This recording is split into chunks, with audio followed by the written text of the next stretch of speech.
তার কথা আপনারা সবাই জানেন, আমরা সবাই জানি।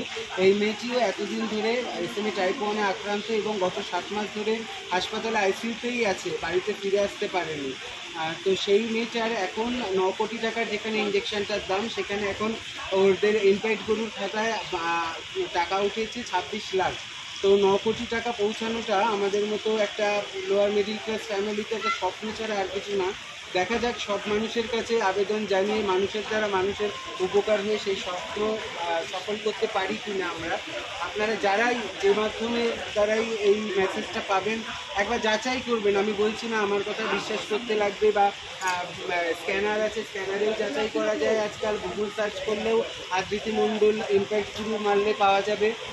সেরকমভাবে যাচাই করুন, হাসপাতালে আসুন, ওর বাবা মা ওখানেই থাকছে, প্লিজ একবার এগিয়ে আসুন সবাই মিলে।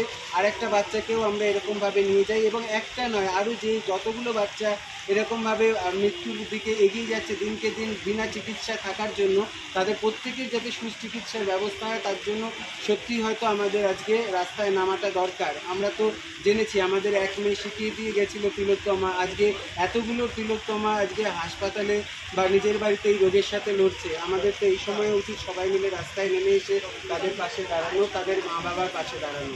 প্লিজ সবাই আসবেন। আপনাকে এই ধরনের উদ্যোগকে আমরা ধন্যবাদ জানাচ্ছি। এই বাচ্চা মেয়েটির